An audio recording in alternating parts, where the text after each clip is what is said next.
नमस्कार। विज्ञान की कक्षा में सभी बच्चों का स्वागत है।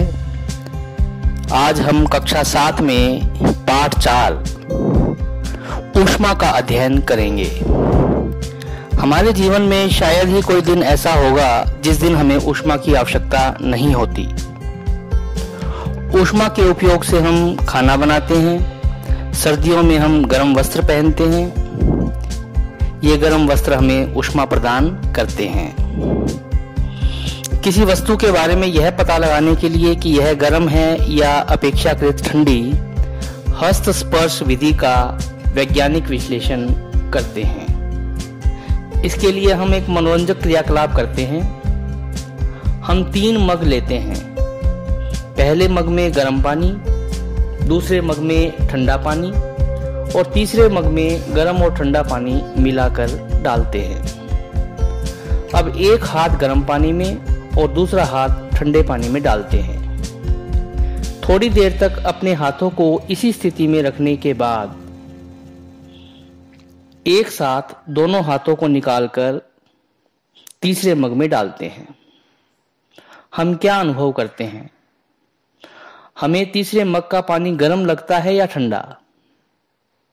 जो हाथ गर्म पानी में था उस हाथ को यह पानी ठंडा लगता है, जबकि जो हाथ ठंडे पानी में था उस हाथ को यह पानी गर्म लगता है।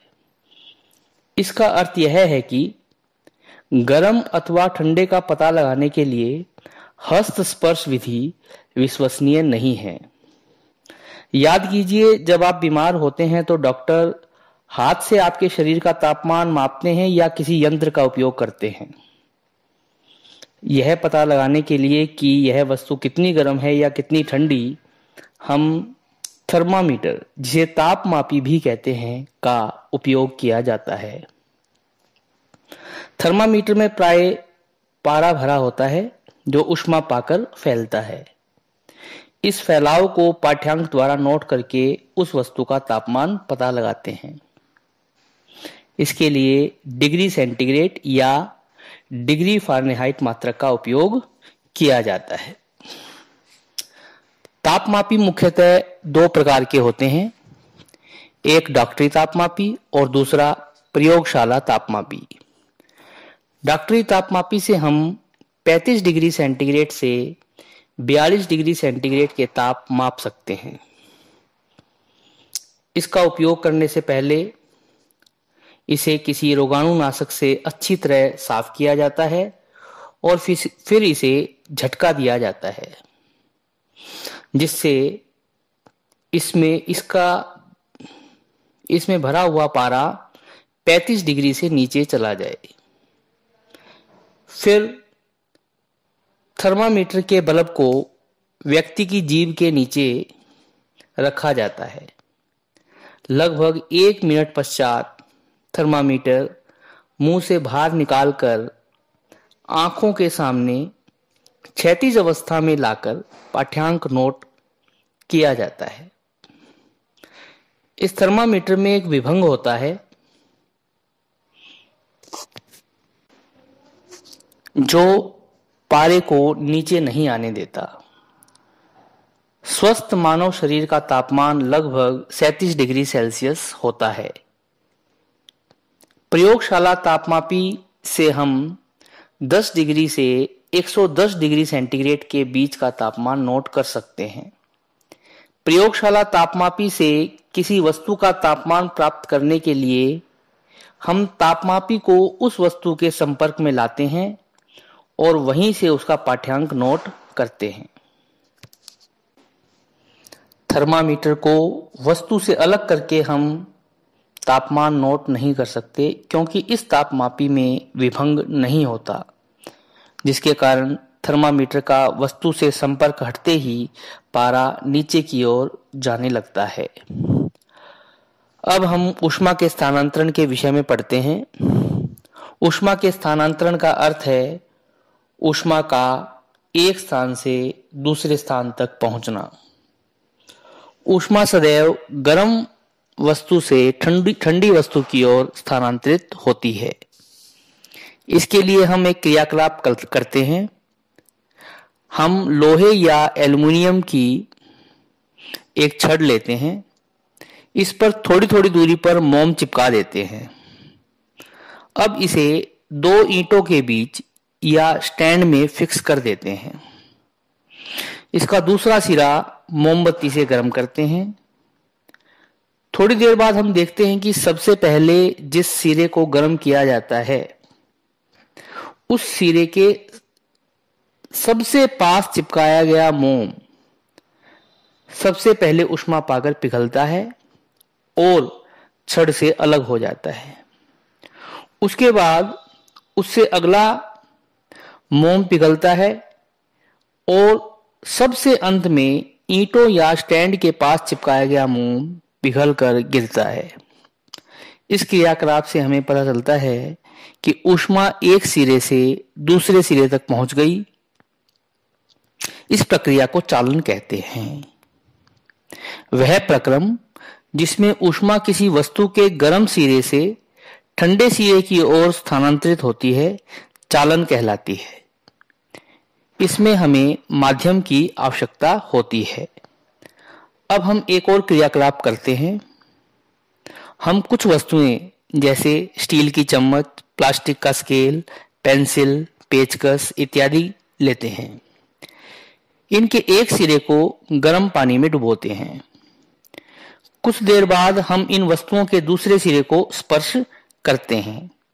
हमें किसी वस्तु का दूसरा सिरा गर्म होता है जबकि किसी वस्तु के दूसरे सिरे के तापमान में कोई अंतर महसूस नहीं होता। इसका मतलब है जिस वस्तु का दूसरा सिरा हमें गर्म महसूस हुआ उस वस्तु ने ऊष्मा का स्थानांतरण किया है जबकि दूसरी वस्तुओं ने ऊष्मा का स्थानांतरण नहीं किया। इस आधार पर हम वस्तुओं को दो भागों में वर्गीकृत कर सकते हैं। एक सुचालक, दो कुचालक। वे पदार्थ जो ऊष्मा का स्थानांतरण करते हैं उन्हें सुचालक कहते हैं। वे पदार्थ जो ऊष्मा का स्थानांतरण नहीं करते उन्हें कुचालक कहते हैं। हम क्रियाकलाप के आधार पर निष्कर्ष निकाल सकते हैं कि धातु से बनी वस्तुएं जैसे चम्मच, पेचकस का लोहे वाला भाग ये ऊष्मा के सुचालक हैं, जबकि पेंसिल, प्लास्टिक का स्केल ये ऊष्मा के कुचालक हैं। अब हम ऊष्मा के स्थानांतरण की एक और विधि की चर्चा करते हैं। इसके लिए हम एक क्रियाकलाप करते हैं। हम एक गोल पेंदे का फ्लास्क लेते हैं, इसे 2/3 भाग तक जल से भरते हैं। एक स्ट्रॉ की सहायता से पोटेशियम परमैंगनेट का एक क्रिस्टल धीरे से रखते हैं। मोमबत्ती द्वारा फ्लास्क को गर्म करते हैं। जब जल गर्म होता है तो हम देखते हैं कि क्रिस्टल द्वारा लाल रंग छोड़ा जाता है जो धीरे धीरे ऊपर की ओर बढ़ता है। यह जल के गर्म होने की प्रक्रिया दिखाता है। सबसे पहले पेंदे के पास का जल गर्म हुआ जिसके कारण क्रिस्टल ने लाल रंग छोड़ा। यह गर्म जल हल्का होने के कारण ऊपर जाता है। इसी कारण लाल रंग ऊपर की ओर बढ़ता दिखाई देता है। गर्म जल का स्थान लेने के लिए ऊपर का ठंडा जल नीचे जाता है। यह प्रक्रिया संवहन कहलाती है। समुद्र के समीप रहने वाले संवहन का अनुभव समुद्र समीर और थल समीर के रूप में करते हैं। दिन के समय स्थल के क्षेत्र समुद्र की अपेक्षा गर्म होते हैं। इस कारण स्थल के ऊपर की वायु गर्म हो जाती है। गर्म हवा हल्की होने के कारण ऊपर उठती है। इस हवा का स्थान लेने के लिए समुद्र के ऊपर की वायु थल की ओर बहती है। इसे समुद्र समीर कहते हैं। रात को थल की अपेक्षा समुद्र अधिक गर्म होता है। इस समय थल की ओर से पवनें समुद्र की ओर चलती हैं। इन्हें थल समीर कहते हैं। दिन के समय समुद्र से थल की ओर बहने वाली पवनें समुद्र समीर तथा रात के समय थल से समुद्र की ओर बहने वाली पवनें थल समीर कहलाती हैं। एक और विधि जिसमें ऊष्मा का स्थानांतरण होता है वह है विकिरण। इस विधि में ऊष्मा के स्थानांतरण के लिए माध्यम की आवश्यकता नहीं होती। उदाहरण के लिए सूर्य से उत्सर्जित ऊष्मा विकिरण द्वारा ही हम तक पहुंचती है। गर्म पानी से भरे बर्तन को जब हम रख देते हैं तो यह विकिरण द्वारा ही ऊष्मा वातावरण में स्थानांतरित करता है। इस प्रकार हमने ऊष्मा स्थानांतरण की 3 विधियां पढ़ी: चालन, संवहन और विकिरण। चालन में ऊष्मा गर्म सिरे से ठंडे सिरे की ओर प्रवाहित होती है। संवहन में माध्यम के कणों के उपयोग से ऊष्मा का स्थानांतरण होता है। विकिरण में बिना माध्यम के ऊष्मा का स्थानांतरण होता है। यह स्वतः होने वाली प्रक्रिया है। बच्चों, सर्दियों और गर्मियों में हमारे द्वारा पहने गए वस्त्रों में अंतर होता है। सर्दियों में हम गहरे रंग के और ऊनी वस्त्र पहनते हैं। गहरे रंग के वस्त्र ऊष्मा को अवशोषित करते हैं और हमारे शरीर को गर्मी प्रदान करते हैं। ऊन ऊष्मारोधी होती है। यह हमारे शरीर की गर्मी को वातावरण में जाने से रोकती है। गर्मियों में हम सफेद और हल्के रंग के वस्त्र पहनते हैं क्योंकि वस्त्र ऊष्मा को अवशोषित नहीं करते। धन्यवाद।